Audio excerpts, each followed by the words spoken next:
तो जो लोग सुन पा रहे हैं उनके साथ हम थोड़ा सा डिस्कस कर रहे हैं।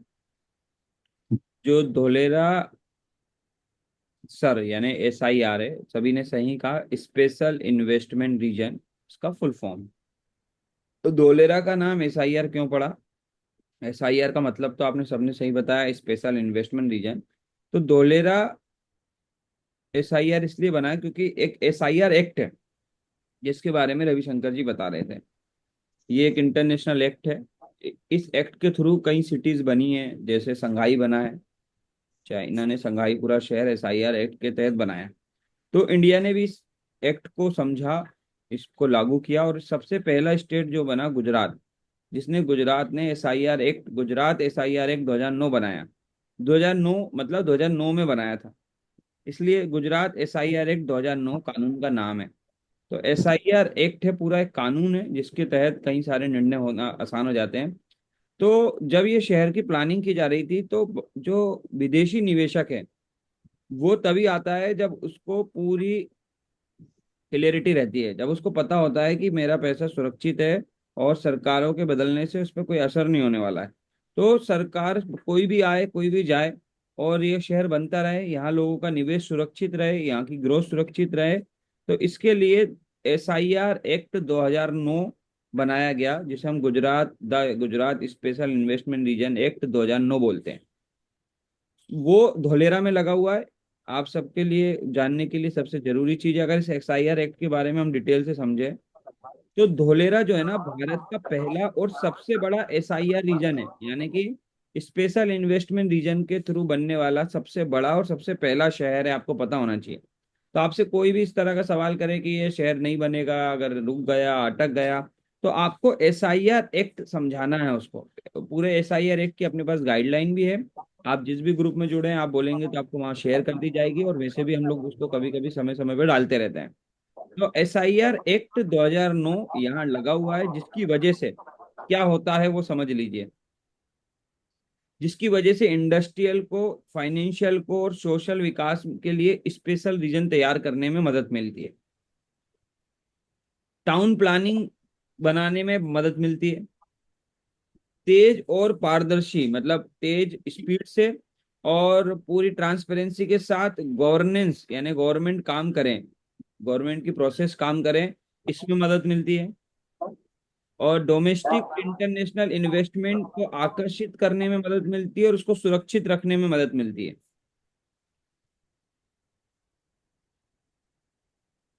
ठीक है, क्या क्या पावर देता है ये एक्ट, बड़े ध्यान से लिखना चाहें तो लिख लीजिए, सुनना चाहें तो सुन लीजिए। किसी भी रीजन को बनाने का अधिकार देता है ये एक्ट, जैसे धोलेरा SIR बन रहा है। टाउन प्लानिंग स्कीम्स यानी TP की जो स्कीम्स है उनको लागू करने की शक्ति देता है, अलग से शक्ति देता है, स्पेशल शक्ति देता है, ताकि किसी भी गवर्नमेंट के पास जाके बार बार परमिशन ना लेना पड़े। तो ऐसी शक्ति देता है। किसी भी शहर में किसी भी तरह की ज्वाइनिंग और मास्टर प्लानिंग करने का अधिकार देता है। गवर्निंग अथॉरिटी बनाने का अधिकार देता है, यानी कि एक गवर्नमेंट की बॉडी बनाने का अधिकार देता है जो इस अलग स्पेशली काम करें। ठीक है मोनिका जी, क्लियर हो रहा है सभी को? राजीव जी, तो गवर्निंग हाँ अथॉरिटी जी। बनाने का अधिकार देता है ये एक्ट। तो ज्वाइनिंग और मास्टर प्लानिंग का अधिकार देता है, टाउन प्लानिंग स्कीम लाने का अधिकार देता है, किसी रीजन को डेवलप करने का अधिकार देता है, इंफ्रास्ट्रक्चर डेवलपमेंट करने के लिए जरूरी अधिकार देता है, जैसे बिजली, पानी, सड़क, ट्रांसपोर्ट, ये सब कुछ इस एक्ट के थ्रू आसान हो जाता है। Single window window clearance system लागू करने की छूट मिल जाती है, और इन्वेस्टर को विशेष सुविधाएं भी मिलती है इस एक्ट के थ्रू। समझ में आ रहा है?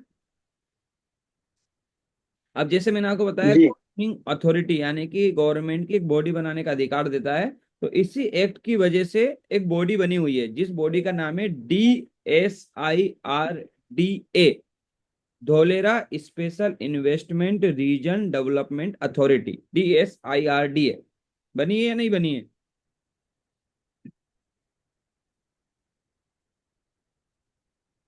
लिखना चाहे तो लिख लीजिए, DSIRDA, Dholera industrial, Dholera special investment region development authority, ये अलग है DSIRDA।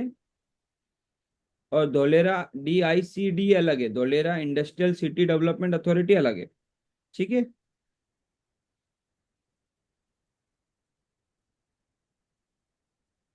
तो आपको पता होना चाहिए कि धोलेरा SIR और इस एक्ट का संबंध क्या है।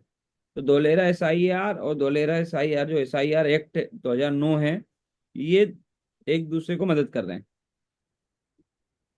ठीक है, पूरे धोलेरा का विकास जो है वो गुजरात SIR एक्ट 2009 के तहत हो रहा है, ध्यान रखना।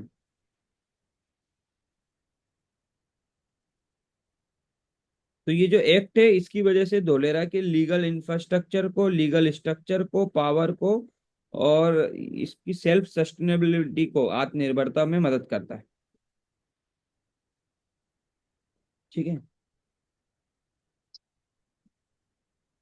अब कुछ मुख्य बातें आपको पता होना चाहिए। धोलेरा SIR क्यों बनाया गया, तो राजीव जी ने बहुत अच्छे से बताया था, बाकी लोगों ने भी बताया कि देखिए धोलेरा SIR यानी कि कुछ स्पेशल वजह से बनाया गया। तो उसमें से एक स्पेशल वजह क्या है? Industrial growth, industrial hub, global manufacturing hub और ट्रेड सेंटर। तो धोलेरा SIR की स्पेशल खासियत लिखना चाहे तो लिख लीजिए, this is a industrial growth की जगह है। ठीक है, यहाँ पर नई पॉपुलेशन को माइग्रेट किया जा रहा है।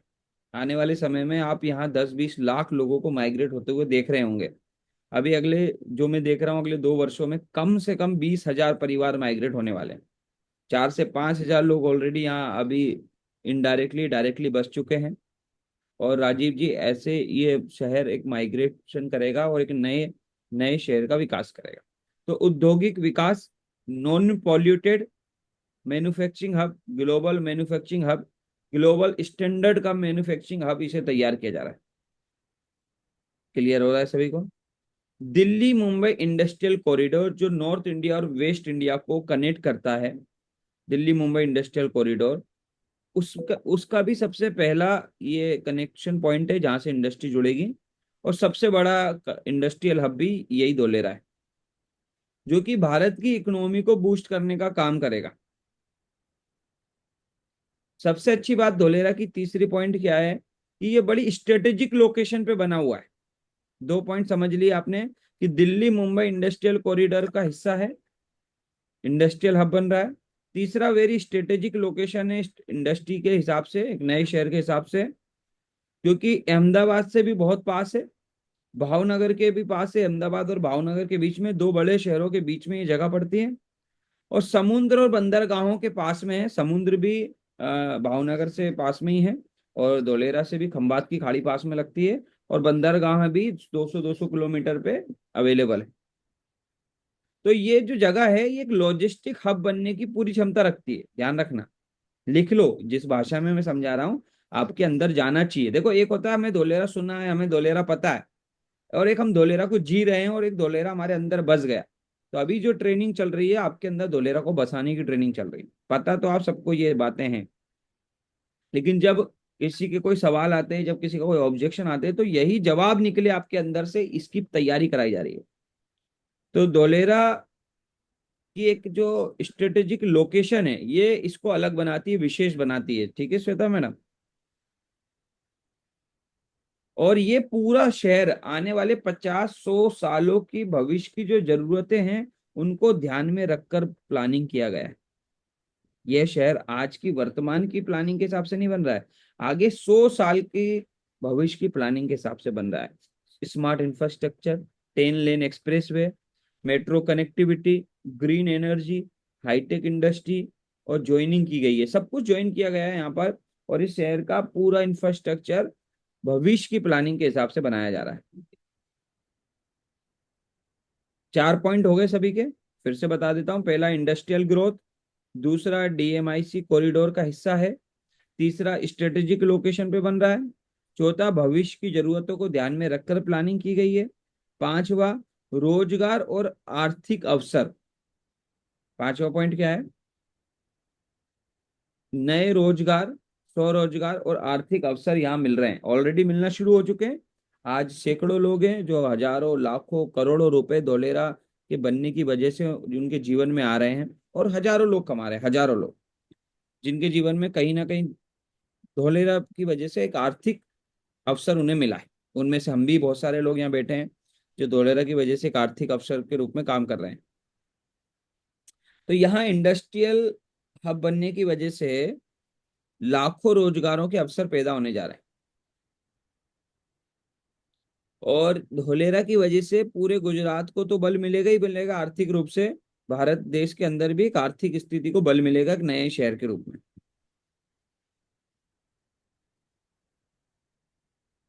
तो जो बड़े शहर है, जैसे सूरत हो गया, अहमदाबाद हो गया, मुंबई हो गया, दिल्ली हो गया, ऐसे बड़े शहरों के में भी एक ना धोलेरा के बनने से एक इन पर भी थोड़ी इजीनेस आएगी। लोग इस तरफ शिफ्ट होंगे तो उस शहर का में भी एक क्वालिटी लाइफ आसान हो जाएगी। यहाँ तक क्लियर हो रहा है सभी को? चलिए, बहुत शानदार। तो अभी हमने एक छोटा सा शब्द पे बहुत लंबी डिस्कशन करी, और वो सवाल सिर्फ एक छोटा सा था कि Dholera SIR special investment region क्या है।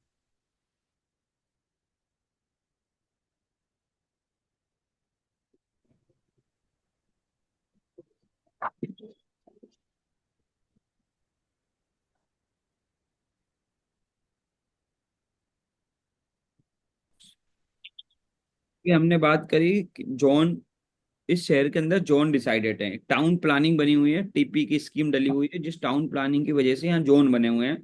तो यहाँ कई तरह के जोन हैं, जिसमें से मुख्य भाग में हम तीन तरह से बोलते हैं: रेसिडेंशियल, इंडस्ट्रियल और कमर्शियल। इससे क्या होता है, जोनों से जोन डिसाइड करने से संतोष जी, इंफ्रास्ट्रक्चर को जी डेवलप करना बहुत आसान हो जाता है। जोन बनाने की वजह से क्या सबसे बड़े फायदे क्या होते हैं कि आपकी ट्रैफिक का, पॉल्यूशन का, इंफ्रास्ट्रक्चर की अव्यवस्था की जो कमियां हैं वो होती नहीं है। इन सबसे बड़ी चीज है, ट्रांसपोर्ट बहुत आसान हो जाता है, क्योंकि आपको पता है, ठीक है, जोन बनाने से मिक्स कुछ नहीं होता है। क्लियरिटी रहती है कि भाई कहाँ फैक्ट्री मैन्युफैक्चरिंग बनेगी, तो वहां उस तरह की रोड, उस तरह का इंफ्रास्ट्रक्चर, उस तरह की बिजली, उस तरह का पानी, उस तरह की सड़क, रोड, रेलवे, एयरपोर्ट, मेट्रो, पर्यावरण, पार्क, पेड़ पौधे, ग्रीनरी तैयार की जा सकती है, राइट अबे राय जी?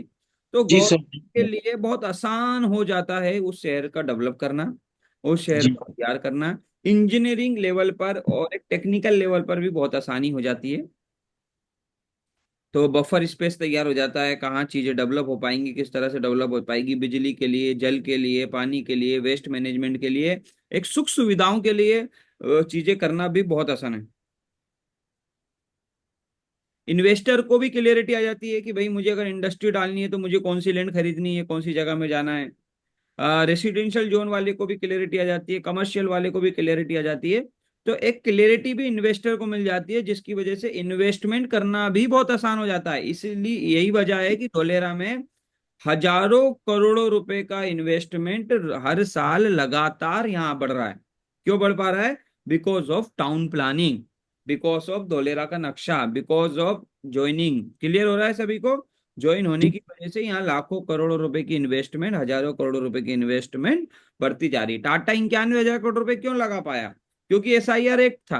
क्यों लगा पाया? क्योंकि ज्वाइनिंग थी। क्यों लगा पाया? क्योंकि टाउन प्लानिंग थी। क्यों लगा पाया? क्योंकि गवर्नमेंट की यहाँ स्पेशल छूट थी। क्यों लगा पाया? स्पेशल सपोर्ट है गवर्नमेंट का। क्यों लगा पाया? क्योंकि यहाँ वो तरह का इंफ्रास्ट्रक्चर जो चाहिए टाटा को 91,000 करोड़ के प्रोजेक्ट के लिए, वो सब उसे मिल पा रहा है। एग्री? जी सर। तो क्या होता है, जोन तैयार करने से क्या होता है, जो इंडस्ट्रीज होती हैं उनमें और जो रिहायशी एरिया है उनमें एक गैप होता है, एक तरीका होता है, ताकि ट्रैफिक मैनेजमेंट हो सके, एक इन्वायरमेंट का भी मैनेजमेंट हो सके, और जो जी पॉल्यूशन है, पब्लिक है ना, तो वो भी मैनेज हो सके। तो हर तरह की एंट्री और एग्जिट का भी प्लान होता है कि कहाँ कैसे एंट्री होगी, कैसे एग्जिट होगी। तो ये कुछ बातें हैं जो ज्वाइनिंग के लिए जरूरी है। तो ऐसा नहीं कि भाई ज्वाइन है, TP है, टाउन प्लानिंग, ये क्यों बनी है, इसके लाभ क्या मिलते हैं? सड़क हो गई, ड्रेनेज सिस्टम हो गया, स्ट्रॉन्ग वाटर सिस्टम हो गया, सीवेज सिस्टम हो गया, स्ट्रीट लाइट हो गई, ये सबकी प्लानिंग ज्वाइन के हिसाब से हो पाती है। कहाँ के कैसा बनेगा, राइट है? कहाँ 55 मीटर की रोड डालनी पड़ेगी, कहाँ 70 मीटर की रोड डालनी पड़ेगी, कहाँ 48 मीटर की रोड डालनी पड़ेगी, कहाँ 25 मीटर की डालनी पड़ेगी, कहाँ 20 मीटर की, कहाँ 18 मीटर की। तो ये चीजें भी आसान हो जाती, कहाँ कॉलेज खोलेंगे, कहाँ R&D होगी, कहाँ IT कंपनी आएंगी, है ना, कहाँ पर कमर्शियल पार्क बन सकते हैं, कहाँ मॉल बन सकते हैं, ये सब कुछ बहुत बहुत बहुत बहुत आसान हो जाता है because of joining, because of town planning. Clear हो रहा है सभी को? जी सर। चलिए, तो तीन जोन बेसिकली अभी हमारे सर ने हमें बताया, अभी सर ने, इंडस्ट्रियल, रेसिडेंशियल और कमर्शियल। अब कमर्शियल में भी ना पांच तरह के जोन है, तो थोड़ा मुझे कौन मदद करेगा अगले आगे? रविशंकर जी प्रधान जी बताइए सर, कौन कौन से जोन है? कॉमर्शियल जोन में सर सबसे पहला आता है नॉलेज एंड आईटी जोन। ठीक है। दूसरा आता है सिटी सेंटर। ठीक है। तीसरा आता है हाई एक्सेस कॉरिडोर। ठीक है। और चौथा आता है स्पोर्ट्स एंड रिक्रिएशन जोन। ठीक है। पांचवा tourist and resort zone. Very good. तो पूजा शर्मा मैडम, हाँ जी सारे जोन सर। के नाम सर बताइए। जी, सिटी सेंटर। और ठीक दूसरा है। आता है नॉलेज आईटी। और तीसरा आता है sir HAC, high access corridor. और ठीक है। चौथा टूरिज्म जोन। और पांचवा आता है sports and decoration. Very good. इसके अलावा भी कुछ जोन बने हुए हैं, ये तो आपने वो बता दिए जो हम लोग लैंड सेल करते हैं। इसके जी अलावा कौन से जोन है, कौन बताएगा इसके इसके अलावा? अलावा दो जोन है सर। अच्छा, इसके अलावा सिर्फ दो ही जोन है, बताइए। कोस्टल कोस्टल रेगुलेशन जोन और एग्रीकल्चर जोन। और लॉजिस्टिक जोन वो उसको ले भी सकते हैं, नहीं भी ले सकते। अच्छा, लॉजिस्टिक जोन को ले भी सकते हैं। इसके अलावा भी कुछ जोन है जो अभी आपने बताए नहीं, कौन बताएगा? तो एक पूरा coastal regulation zone, CRZ area बना हुआ है, कोस्टल रेगुलेशन जोन। ठीक है, अब ये कोस्टल रेगुलेशन जोन क्या होता है, कौन बताएगा?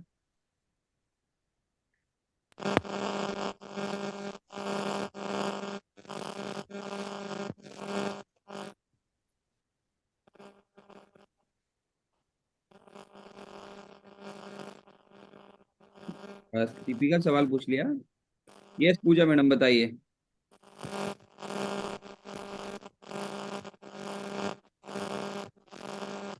कोस्टल मुझे तो जोन क्या सर, है? मुझे तो सिर्फ इतना ही पता है कि इसमें यही 5 जोन आते हैं। बाकी लिखा था ये CRZ जोन।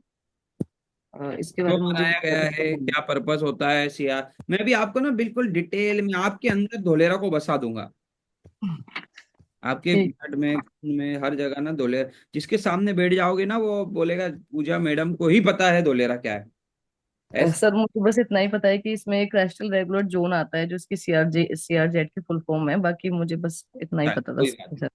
कौन ठीक ट्राई है, ठीक। करेगा, ट्राई कौन करेगा? ट्राई करने के लिए अशोक ठाकुर सर ने हैंड रेस किया है, यस। अशोक ठाकुर सर बताइए। हेलो। यस यस, सर, मेरी आवाज बिल्कुल बिल्कुल, बहुत बेहतरीन। कोस्टल एंड रेगुलेशन जो जोन है वो एक विशेष क्षेत्र है जहां पर दलदली भूमि जिसको बोल सकते हैं अपन। तो वो गवर्नमेंट ने अपने पास असाइन करके रखा हुआ है उसको। वहां पे असाइन किया है टाटा सोलर प्लांट के लिए। तो सोलर की प्लेट्स वगैरह वहां पे लगेंगी। काफी बड़ा एरिया है SIR का जो पूरी तरह से अधिकृत है। वहां पे ओनली फॉर गवर्नमेंट ने अपने पास रखा हुआ है उसको। गवर्नमेंट जिसको सही समझेगी उसको वहां पे करेगी। जैसे टाटा को भी प्रोजेक्ट के लिए दिया गया है तो वहां पे कोस्टल जोन में टाटा ने अपना सोलर प्लांट लगाया हुआ है। चलो ये हमने, ठीक है, आपने मोटा मोटा ठीक है, लगभग लगभग कुछ चीजें आप अच्छी बता पाए। यस वैस अशोक। यस, और कोई बताना चाहेगा what is CRZ zone? CRZ क्या होता है और क्यों बनाया जाता है, धोलेरा में क्यों बनाया गया है? तो थोड़ा तो हमें अशोक सर ने हिंट दिया। रविशंकर जी बताइए। सर क्या है कि एक साइड में जो समंदर साइड है उस साइड आगे डेवलपमेंट नहीं हो सकता था, दलदली एरिया था। तो उसी के लिए गवर्नमेंट ने प्लान किया कि उस साइड का जो एरिया, मतलब 5,000 मेगावाट का, वहाँ सोलर प्लेट के जरिए इलेक्ट्रिक प्रोड्यूस किया जाएगा। और भी स्पोर्ट्स एंड रिक्रिएशन एक्टिविटी वगैरह वो सब चीज कुछ करने के लिए उस एरिया को खाली छोड़ा गया है सर। ठीक है, चलिए, अच्छा ट्रायल है। चलिए लिखवा देता हूँ, लिख लीजिए, बड़े ध्यान से सुन लीजिएगा। तो कोस्टल रेगुलेशन जोन CRZ क्या होता है, देखिए। जो कोस्टल रेगुलेशन जोन है ना, ये भारत सरकार का एक कानून है। ठीक है, लिख लीजिए, पता होना चाहिए आपको। CRZ भारत सरकार का एक कानून है जो समुद्र तट से 500 मीटर तक के क्षेत्र को संवेदनशील इको सेंसिटिव मानता है। ठीक है। तो सीआरजेड जो एरिया है, कोस्टल रेगुलेशन जोन, ये वहां होता है जहां समुद्र तट के आसपास होता है। ठीक है। ये नियम में क्या होता है, ये समुद्र, नदियों, दलदली एरियो, जो कि हमारे अशोक सर बता रहे थे, है ना, तो जो दलदली एरिया होता है, जो समुद्र या नदियों के आसपास का एरिया होता है, के विकास कार्यों को नियंत्रित करता है। ऐसी जगह के कार्यों में कोई ऐसा ना हो वहाँ कोई घर बना ले, कोई कुछ बना ले, तो ऐसे एरिया को अलग रखा जाता है।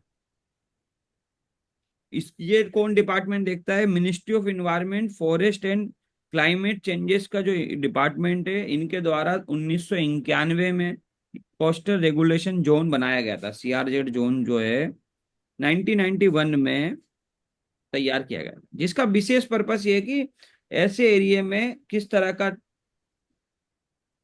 डेवलपमेंट हो सकता है, इसको लेकर सुरक्षित किया जाए। अब आता है सवाल, धोलेरा में क्यों लागू किया गया? अभी तो हमने समझा सीआरजेड जोन होता क्या है, सीआरजेड होता क्या है, ये लगभग लगभग मोटा मोटा आपने समझा। धोलेरा में क्यों लागू किया है इसको भी समझ लो, क्योंकि धोलेरा जो है खंबात की खाड़ी यानी गल्फ ऑफ खंबात के पास स्थित है। तो इसकी वजह से यहाँ कुछ नदियां हैं, कुछ नमकीन जमीन है पाई जाती है। तो वहां पर सी फेसिंग साउथ में यहाँ पड़ती है। तो साउथ का जो एरिया है धोलेरा का, जहां पर सी फेसिंग पड़ता है, यानी सी जिस तरफ पड़ता है, दूर है सी, 35 किलोमीटर दूर है, लेकिन एरिया दलदली होने की वजह से, नमकीन जमीन होने की वजह से, इस एरिया को सीआरजेड क्षेत्र में रखा गया है। सीआरजेड क्षेत्र बनाने के मुख्य कारण क्या होते हैं? एक तो पर्यावरण की सुरक्षा, इन्वायरमेंटल की जो ग्रोथ है, पर्यावरण की जो सुरक्षा, उसके लिए सीआरजेड जोन छोड़ा जाता है। प्राकृतिक आपदाएं जैसे तूफान, बाढ़, इस तरह के जोन को बफर जोन के रूप में यूज किया जाता है। यहाँ वो चांसेस रहते हैं प्राकृतिक आपदा आने के। कोई भी अनियंत्रित निर्माण ना हो सके, उसके लिए भी रोक हो जाती है, ताकि कोई बिजनेस हब, कोई पोर्ट, कोई इंडस्ट्री, कोई मॉल, कोई दुकान, कोई जैसी कोई एरिया ना बन सके, ये भी हो जाता है। तो वहां पर हर तरह का निर्माण नहीं हो सकता है, कुछ लिमिटेड परमिशन के साथ निर्माण होता है। अधिकांश जगह क्या होता है, जहां भी सीआरजेड जोन होता है, वहाँ ग्रीन स्पेस या पर्यावरण संरक्षण जोन बनाए जाते हैं, ताकि पर्यावरण से रिलेटेड चीजें हो सके।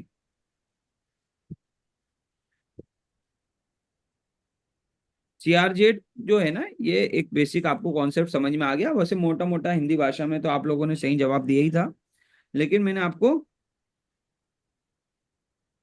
एक कोस्टल रेगुलेशन जोन की पूरी परिभाषा बता दी। 1991 में ये एक्ट बना था, ये भी एक कानून है, इसके तहत लैंड छोड़ी गई है, और जो इस जगह को और खूबसूरत बनाने में मदद करता है, और इस जगह को सुरक्षित भी करता है। तो कोई आपसे बोलेगा यहाँ भूकंप आ गया, बाढ़ आ गई, या इस तरह की कोई चीज हो गई, तो आप उन्हें बता सकते हो कि सर ऑलरेडी इस बातों का ध्यान रखते हुए यहाँ कोस्टल रेगुलेशन जोन, ऐसा एरिया जहाँ ये सब होने के चांसेस बन सकते हैं हजारों साल बाद भी, उस एरिया को दूर रखा गया है डेवलपमेंट के साथ।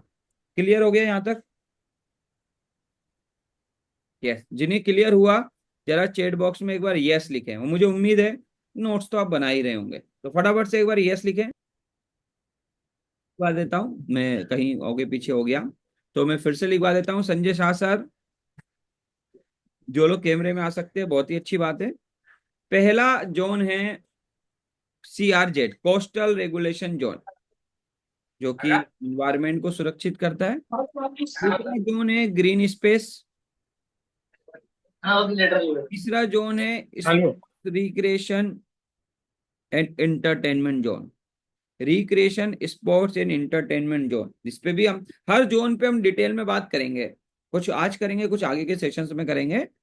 तो 3 जोन की बात बता दी मैंने, coastal regulation zone, green space, recreation sports and entertainment zone. चौथा टूरिज्म और रिसोर्ट, चौथा जोन टूरिज्म और रिसोर्ट। पांचवा है विलेज बफर का एरिया, जो इस जोन के अंदर विलेज का बफर रखा गया है, जहां अलग तरह की गाइडलाइंस है। एग्रीकल्चर जोन, फिर strategic infrastructure zone, strategic infrastructure zone अलग बना हुआ है। City centre, logistics, high axis corridor, residential, solar park, public facility zone,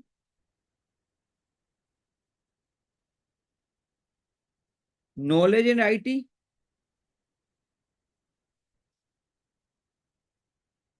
और इंडस्ट्रियल जोन। इसको उल्टा भी ले सकते हैं, फिर से समझा देता हूं, पीछे से समझा देता हूं। Industrial first, knowledge and IT, public facilities,